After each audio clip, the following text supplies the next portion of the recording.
जय जगन्नाथ। माँ झंकट बासिनी माँ सारला पीठर परिक्रमा पर आम आसी पहुँचलु तुलसी क्षेत्र केन्द्रापड़ा श्री प्रभु बलदेव जी मंदिर प्रांगण पर।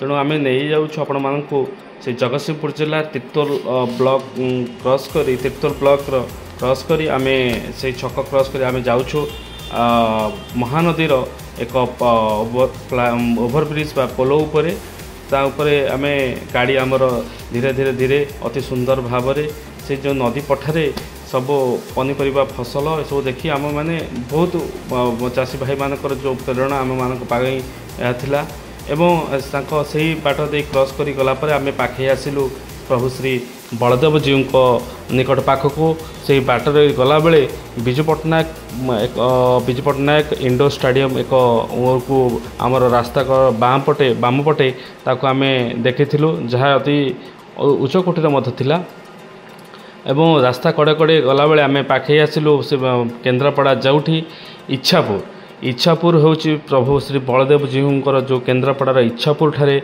प्रभुंकर मंदिर अवस्थान अच्छी। तेणु आम से बाट दे क्रॉस करी आम से सहर भीतर को आम प्रवेश करूँ इच्छापुर सहर भीतर को।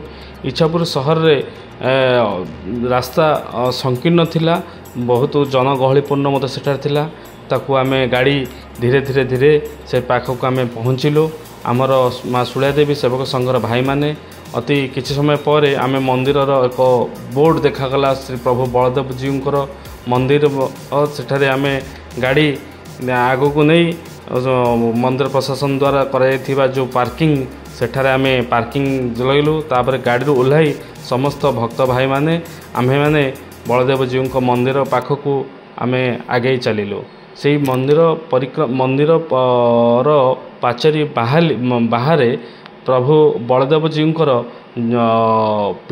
जो बलदेव जी आग्रह जहाँ जो से केन्द्रापड़ा रसावली एवं छेना पोठल पिठा एवं विभिन्न प्रकार फल फूल सब विक्रय करा जाउथिला। एवं आमे प्रथमे जोता खोली प्रभुंकर पाचेरी बाहाली जो जल थिला ताहाकू सेथिरे पाद धोई आमे प्रभुंकु अरुण स्तंभ को नमस्कार करी प्रभुंक शरणार आमे को जाइथिलु। आमे तापर ता भितरे आमे ता भितरे पसी आमे प्रभुंकर मंदिर भितर आमे को प्रवेश करिथिलु। अति सुंदर से थिला दृश्य प्रभुंकर श्री बलदेव जी जो मंदिर तार कारुकार्य मध्य अति निखुण और अति थिला।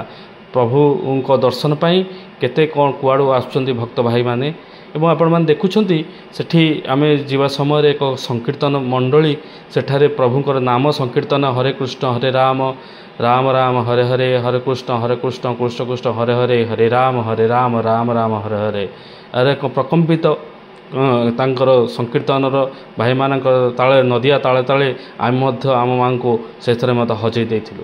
एवं मोर भक्त भाई माने मोर माँ शुलिया देवी सेवक संघर समस्त कर्मकर्ता माने प्रभुंकर गुणगान प्रभुंकर संकीर्तन निजको मग्न कर देथिले।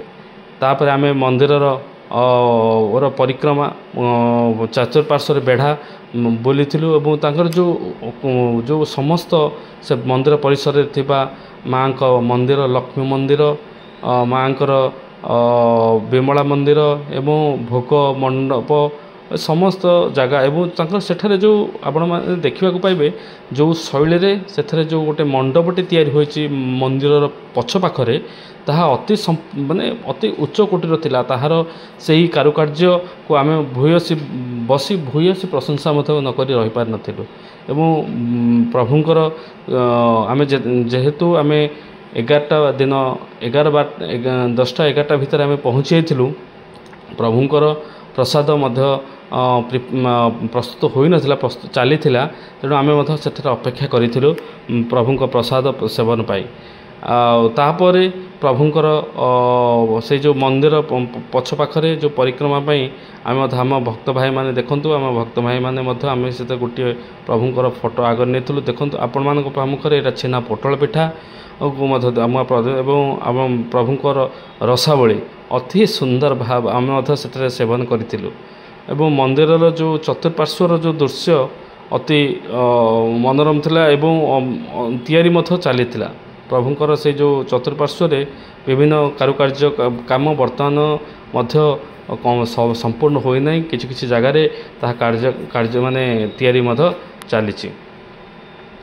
ତେଣୁ ସମସ୍ତଙ୍କୁ ମୁଁ ଅନୁରୋଧ କରିବି ପ୍ରଭୁ ଶ୍ରୀ ବଳଦେବଜୀଉଙ୍କର ମନ୍ଦିରକୁ ଆପଣମାନେ ଆସି ପ୍ରଭୁଙ୍କର ଆଶୀଷ ଭିକ୍ଷା ଲାଭ କରନ୍ତୁ ଏବଂ ପ୍ରଭୁଙ୍କୁ ସେ ଯେଉଁ ବଳଦେବଜୀଉଙ୍କର ଯେଉଁ ମୂର୍ତ୍ତିଙ୍କର ଗଠନ ଶୈଳୀ ଟିକେ ଭିନ୍ନ ଥିଲା ମୋତେ ଲାଗିଲା। ତେଣୁ ପ୍ରଭୁଙ୍କର ସେ ତ ନିରାକାର ମହାତ୍ମା ସେଇ ଦାରୁଭୂତ ମୁରାରୀ ତାଙ୍କର ଆଶୀଷ ମଧ୍ୟ ଆମେ ସମସ୍ତେ ବିଶ୍ୱ କଲ୍ୟାଣ ପାଇଁ ଏବଂ ଗ୍ରାମର ଇଏ ପାଇଁ ଆମେମାନେ ମଧ୍ୟ ପ୍ରଭୁଙ୍କ ଶରଣାପନ୍ନ ହେଇଥିଲୁ। ତେଣୁ ଆପଣମାନେ ଦେଖୁଛନ୍ତି ଏ ଯେଉଁ ମଣ୍ଡପ ଆପଣଙ୍କର ଏ ମଣ୍ଡପକୁ ମଧ୍ୟ ଆମେ ପ୍ରଶଂସା ନକରି ରହିପାରିନଥିଲୁ କାରଣ ଏଇ ଯେଉଁ ନିର୍ମାଣ ଶୈଳୀଟି ବହୁତ ଭଲ ଥିଲା। ତେଣୁ ତାଙ୍କ ପଛ ପାଖରେ ପ୍ରଭୁ ମାଙ୍କ ଲକ୍ଷ୍ମୀ ମାଙ୍କର ମନ୍ଦିର ମଧ୍ୟ ସେଠାରେ ଆମେ ମଧ୍ୟ ଦେଖିଥିଲୁ। ମାଙ୍କ ମନ୍ଦିରରେ ଆମେ ନେଇ ମାଙ୍କର ଆଶୀଷ ଭିକ୍ଷା ଲାଭ କରିଥିଲୁ ଏବଂ ପ୍ରଭୁ ବିଶ୍ୱର କଲ୍ୟାଣ ପାଇଁ ମଧ୍ୟ ମାଙ୍କୁ ମଧ୍ୟ ଆମେ ମନାସିଥିଲୁ। ତେଣୁ ଆମେ କିଛି ସମୟ ସେଠାରେ ଅତିବାହିତ କଲୁ। ସମସ୍ତ ସେ କେନ୍ଦ୍ରାପଡ଼ା ଇଚ୍ଛାପୁରରେ ପ୍ରଭୁ ବଳଦେବଜୀଉଙ୍କର ଯେଉଁ ମନ୍ଦିର ଅବସ୍ଥାନ କରିଛି ତାକୁ ଆମେ ବହୁତ ସମୟ ବସି ସେ ଯେଉଁ ଶାନ୍ତି ଆମେ ଲାଭ କଲୁ ତାହାକୁ ମୁଁ ସମସ୍ତଙ୍କୁ ମୋ ହୃଦୟରୁ ମୁଁ ତାଙ୍କୁ ଅନୁଭବ କରିପାରିଥିଲି। ତେଣୁ ମନ୍ଦିର ପରିସର ବହୁତ ପ୍ରଶସ୍ତ ଏବଂ ପରିଷ୍କାର ମଧ୍ୟ ଥିଲା। ତେଣୁ ମୁଁ ସମସ୍ତଙ୍କୁ ଅନୁରୋଧ କରିବି ପ୍ରଭୁ ବଳଦେବଜୀଉଙ୍କର ମନ୍ଦିରକୁ ଥରେ ଯାଇ ଆପଣମାନେ ପ୍ରଭୁଙ୍କର ଆଶୀଷ ଭିକ୍ଷା ନିହାତି ଲାଭ କରିବେ। ତେଣୁ ମୁଁ ସମସ୍ତଙ୍କୁ ଆଉ ଥରେ ଅନୁରୋଧ କରିବି ମୋର ଚ୍ୟାନେଲ୍ JKP ଇଣ୍ଡିଆ ଇନଫୋକୁ ଆପଣମାନେ ନିହାତି ଭାବରେ ସବସ୍କ୍ରାଇବ୍ କରିବେ, ଲାଇକ୍ କରିବେ, କମେଣ୍ଟ କରିବେ ଏବଂ ସେୟାର କରିବେ ଏବଂ ନୂଆ ନୂଆ ଭିଡ଼ିଓ ଦେଖିବା ପାଇଁ ଏଭଳି ଭାବରେ ମୋ ଚ୍ୟାନେଲ୍ ସହିତ ଯୋଡ଼ି ରୁହନ୍ତୁ। ଜୟ ଜଗନ୍ନାଥ।